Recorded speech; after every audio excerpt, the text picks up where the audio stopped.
রাদিয়াল্লাহু তাআলা আনহু এই সংগ্রামী বিপ্লবী শহীদি মৃত্যুকে মূর্খতার কারণে অনুধাবন করতে পারে না।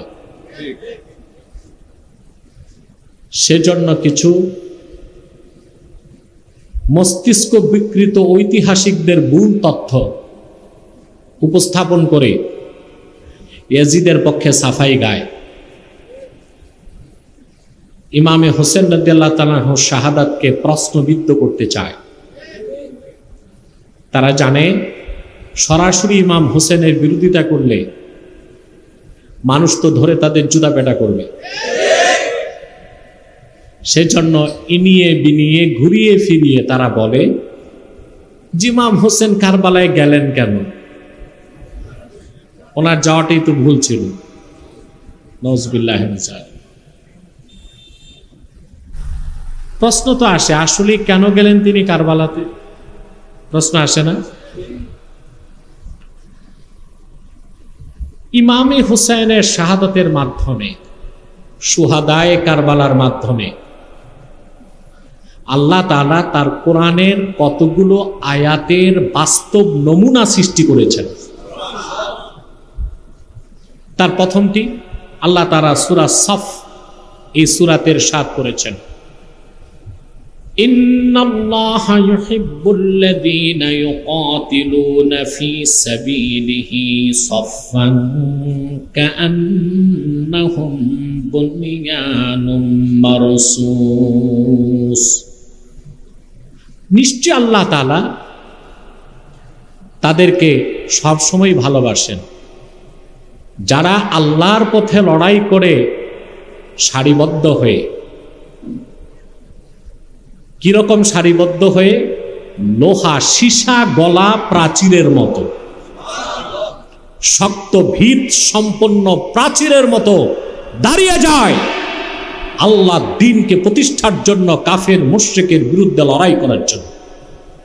সুবহানাল্লাহ বলবেন। এই আয়াতের বাস্তব নমুনা সৃষ্টি করেছেন ইমাম হোসেন রাদিয়াল্লাহু তাআলা আনহু কারবালায়।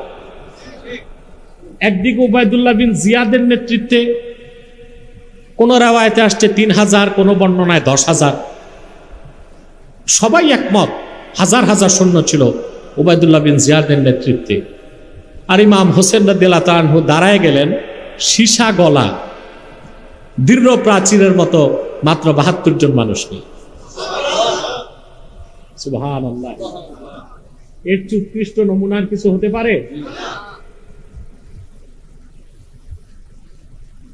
তারপর তিনি তার বুকের রক্ত ঢেলে দেবার আগ পর্যন্ত জিহাদ করে গেলেন।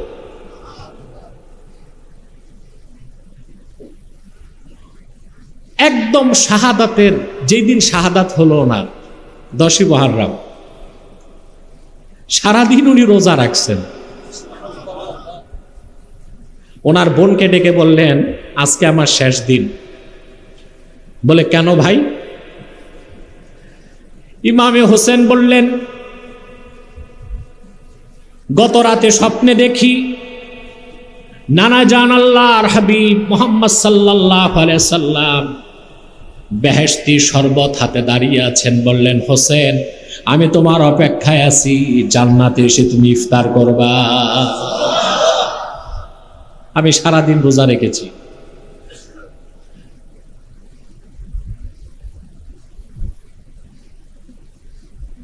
ওনার শাহাদাত হয়েছে সূর্য ডুবার কিছুক্ষণ পরে। কথা বুঝতেছেন? ইফতারের জন্যই তিনি ফোরাত থেকে পানি নিয়েছিলেন। কুখ্যাত ইয়েজিদি সৈন্যর পক্ষ থেকে তীর এসে বিদ্ধ হলো। হাতে নেওয়া পানি রঞ্জিত হয়ে গেল রক্তে। ইমামে হোসেন রাদিয়াল্লাহু তাআলা আনহুকে তো অনেকেই বাধা দিয়েছিলেন। আব্দুল্লাহ বিন আব্বাস ওনাকে বাধা দিয়েছেন, আপনি কারবালায় যান না। আব্দুল্লাহ ইবনে উমর বাধা দিয়েছেন, আপনি কারবালায় যান না, ওরা গাদ্দার। হুম কওম গাদার, তারা হচ্ছে গাদ্দার জাতি। কি জাতি? আবু সাইদ খুদরি রাদিয়াল্লাহু তাআলা আনহু বলেছেন, আপনি কুফাতে যায় না, ইরাকিরা গাদ্দার। ১৫০০ বছর পরেও দেখি আসলে তারা গাদ্দার। প্রেসিডেন্ট সাদ্দামকে দেখেছেন, আল্লাহ তাকে বেহেশত নসিব করুন। মার্কিন আগ্রাসনের বিরুদ্ধে বছরের পর বছর তিনি যুদ্ধ করেছেন, ইরাকি আরবিদের মাথা সমুন্নত করানোর জন্য। কিন্তু সেই ইরাকিরাই মার্কিনীদের সাথে আতাত করল, তার বিরুদ্ধে ফাঁসির রায় দিল, ঈদুল আজহার দিন তাকে ফাঁসি কাস্টে ঝুলালো। চিন্তা করেন, ১৫০০ বছর আগেই সাহাবায়ে কেরাম হযরত হোসেনকে বলেছিলেন, আপনি যান না ইরাকে, হুম কওম গাদার, ওগুলো গাদ্দার জাতি। আপনার মহান পিতা হযরত আলীর সাথে গাদ্দারি করছে, আপনার ভাই হযরত হাসানের সাথে গাদ্দারি করছে, আপনি যান না। ইমাম হোসেন রাদিয়াল্লাহু তাআলা কেন গেলেন? প্রশ্ন আসে না? হযরত আলী রাদিয়াল্লাহু তাআলা আনহুর শাহাদাতের পর হযরত মুয়াবিয়া যখন দায়িত্ব নিলেন খেলাফতের, হযরত হাসান রাদিয়াল্লাহু তাআলা আনহুর অনুমতির আগ পর্যন্ত হযরত মুয়াবিয়ার খেলাফত বৈধ ছিল না। হযরত হাসান সমর্থন দেওয়ার পর তিনি খেলাফতের বৈধতা পেয়েছিলেন। হযরত আলী শাহাদাতের পর থেকে হযরত হোসেন বড় ভাই হাসানকে বলেছেন, আপনাকেই খলিফা হতে হবে, মুয়াবিয়াকে খলিফা মানা যাবে না। হযরত হাসান রাদিয়াল্লাহু তাআলা আনহু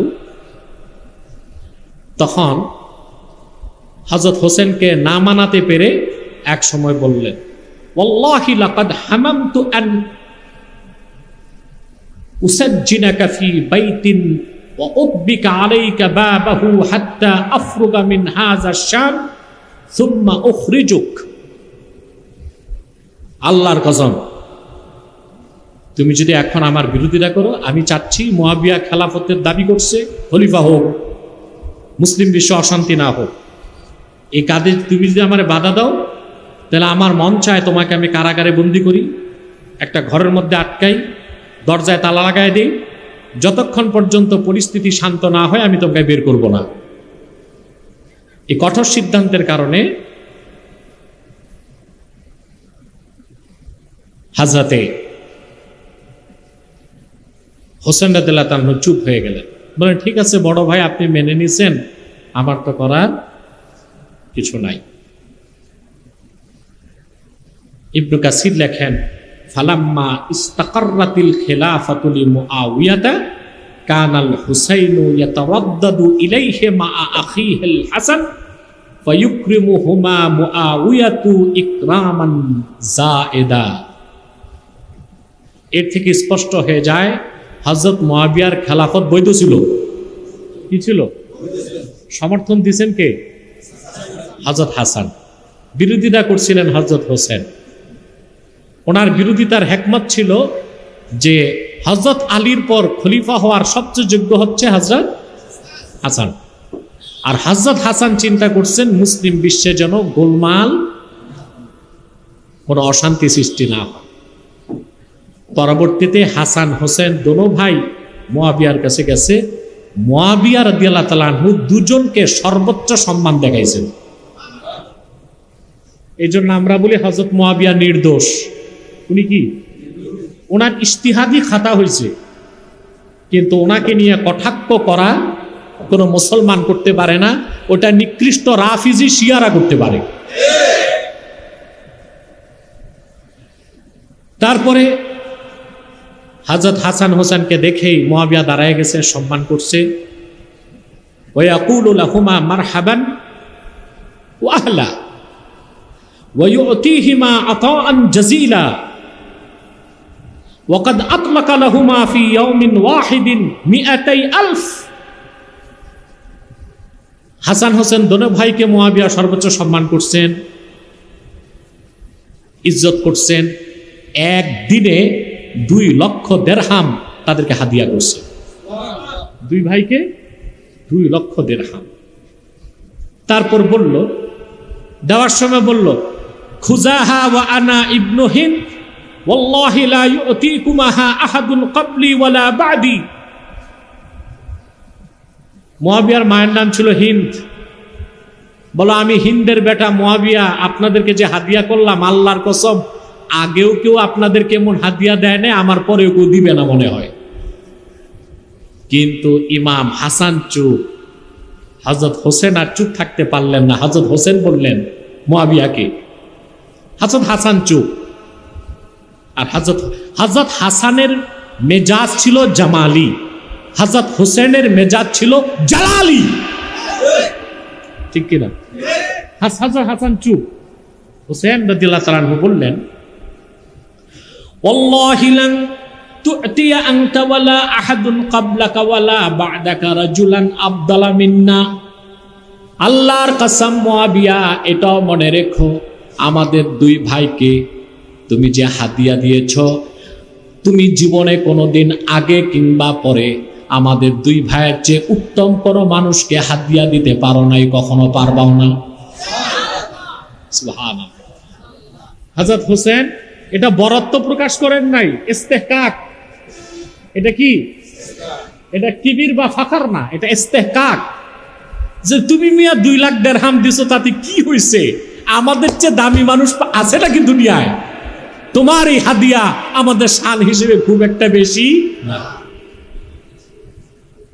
সুবহানাল্লাহ। সম্মানিত সুধী, সাহাবায়ে কেরাম হযরত হোসেনকে বারবার বললেন, যায়েন না কারবালায়, কুফায় যায়েন না, ইরাকে যায়েন না। কেন গেছেন তিনি জবাব দিয়েছেন আব্দুল্লাহ বিন আব্বাসকে, আব্দুল্লাহ বিন ওমরকে, আবু সাইদ খুদরিকে, যে আমার কাছে কুফা থেকে 150 চিঠি এসেছে। কত? 150 চিঠি আমার কাছে এসেছে। শুধু কি তাই? আব্দুল্লাহ ইবনে জুবায়ের যখন ওনাকে বলছে আপনি যায়েন না, কুফাতে যায়েন না, তিনি বলেছেন, দেখো, আতাতনি বাইআতু 40 আলফান ইয়াহলিফুনা বিত-তালাকি ওয়াল ইতাকি আন্নাহুম মাই। আমার কাছে 40,000 মানুষের পক্ষ থেকে বায়াতের কথা এসেছে, যে 40,000 মানুষ আমার থেকে বায়াত নিবে, এবং তারা কসম করেছে যদি বায়াত না নেয় তাদের স্ত্রী তালাক হবে কিংবা তাদের গোলাম আজাদ হবে। এতগুলো মানুষের ডাক, এতগুলো মানুষের পক্ষ থেকে আহ্বান পেয়ে আমি চুপচাপ বসে থাকতে পারি না। কথা বুঝতেছেন? তাহলে এখান থেকে স্পষ্ট হয়ে যায়, ইমাম হোসেন ক্ষমতা দখল করার জন্য যুদ্ধে জড়ান নাই। মানবতার পক্ষে, মানবাধিকার প্রতিষ্ঠায়, ইনসাফ প্রতিষ্ঠায়, ইমারতে ইসলামিয়া, খেলাফতকে প্রতিষ্ঠার জন্য এজিদের মুলুকিয়াত, এজিদের রাজতন্ত্রকে চুরমার করে খেলাফতকে প্রতিষ্ঠার জন্য তিনি কারবালায় গিয়েছেন। মৌলভী সাহেব যারা বলে ইমাম হোসেন ভুল করছে, এই ইতিহাসগুলো তাদের জানা নাই। কথা বুঝতেছেন? তারপর ইমাম হোসেন রাদিয়াল্লাহু তাআলা আনহু কারবালায় যে যুদ্ধ করলেন, তার সঙ্গী সাথীদেরকে নিয়ে সীসা গালা সুদৃঢ় প্রাচীরের মতো দাঁড়িয়ে। সুবহানাল্লাহ। মানুষ কখন আল্লাহ দ্বীনের জন্য জান উৎসর্গ করে? মুনাফিকের পক্ষে সম্ভব না, এটা ইমানদারের পক্ষে সম্ভব। আর সমস্ত ইমানদার যুবকদের নেতা হচ্ছে হাসান এবং হোসেন, সাইয়্যেদা শাবাবি আহলিল জান্নাহ, জান্নাতি যুবকদের 2 সর্দার, হাসান আর, জোরে বলেন, হাসান এবং হোসেন রাদিয়াল্লাহু তাআলা আনহুমা।